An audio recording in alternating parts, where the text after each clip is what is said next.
Well, welcome back to Virginia this morning. It's almost time to make a toast to the weekend.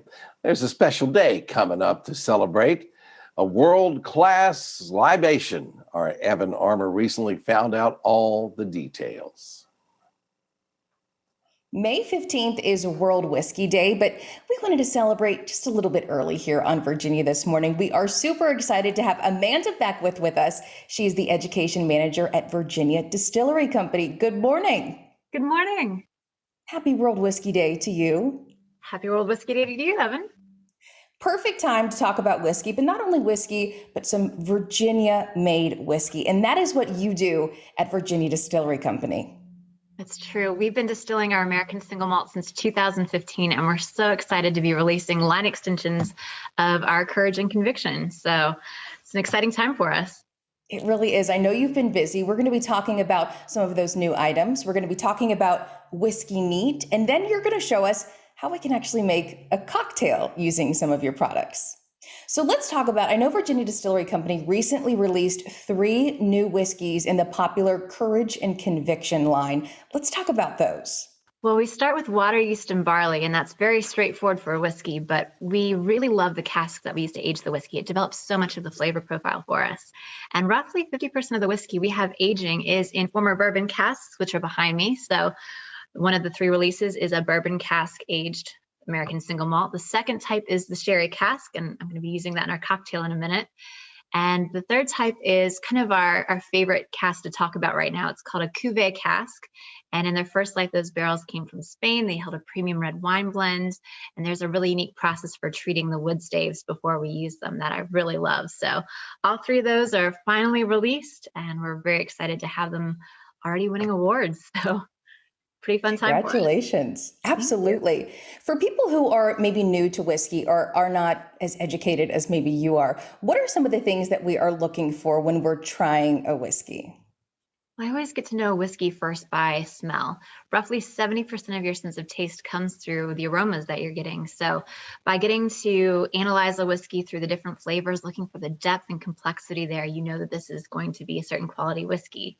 And then from there, the taste, the flavor, I'm looking for things that come through from fermentation, the grain itself, but also, of course, impacts from time aging in the barrel. So hopefully it's a whiskey that stays with you. It's not going to be some blink and you miss it, done sip, but instead it's going to have this lingering finish that really makes an impact and that makes you happy. What would you say it is that sets apart the whiskey that you have at Virginia Distillery Company compared to maybe others in Virginia? Or, hey, it's World Whisky Day. We're talking about worldwide whiskey.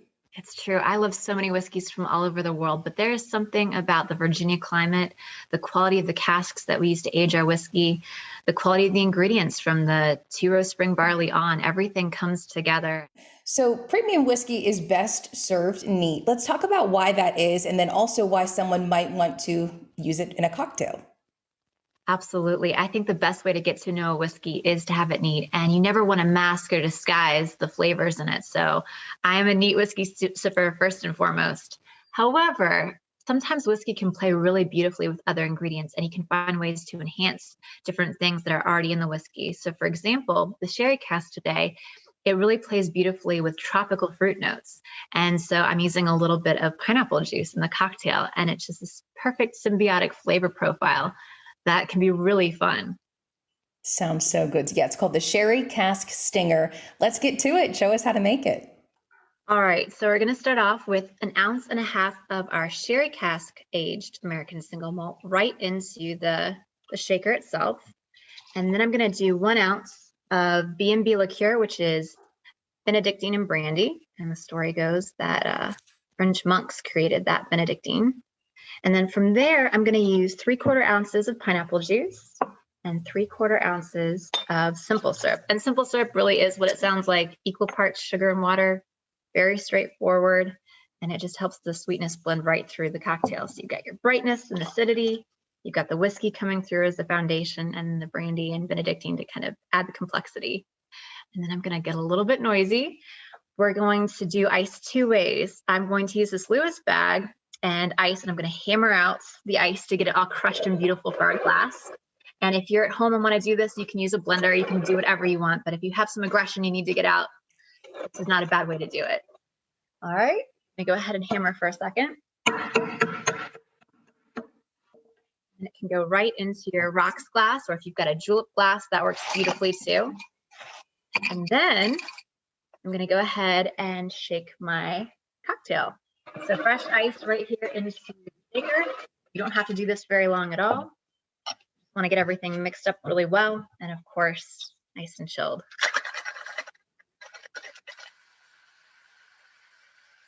All right.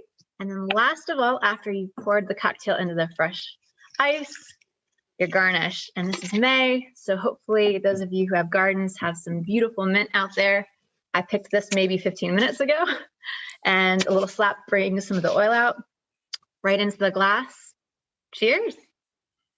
That looks so good. You make it look so easy. It, I'm sure, tastes even better than it looks. Amanda, thank you so much for sharing that. We're going to post that recipe and some more information about Virginia Distillery Company and where you can buy their products on our website by early this afternoon. Happy World Whiskey Day. Happy World Whiskey Day. Wow, that Happy looked World good. Whiskey Day. I remember the day when Amanda Beckwith was live in our studio to mix up a special cocktail for us, and boy, was it good. That one looked really sweet between the pineapple, the simple syrup, the B&B, and then of course the Courage and Conviction. That looked good. Yes. I know you're a fan of whiskey. I am also a fan of the dark spirits in that realm. And so I have been practicing making an old fashioned, and that's, a little bit different, but somebody recommended those Luxardo cherries.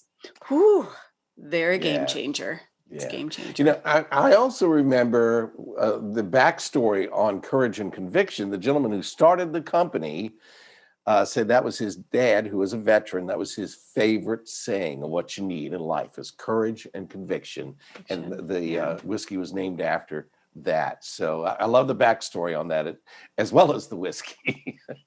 And I really, really enjoy hearing from Amanda so much. Of course, we remember her being in studio, and she just has such an incredible energy.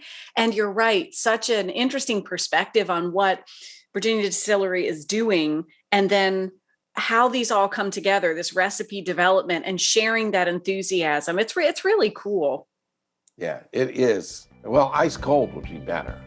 Oh, yeah. Yeah, that's true. Maybe neat, that is what she says. But, we do remind everyone, drink responsibly if you choose to. And just want to remind everyone that happy National Whiskey Day. Coming up after a really quick break, we'll open the lid from today's Everywhere You Are. Check in and see what is inside. We'll be right back.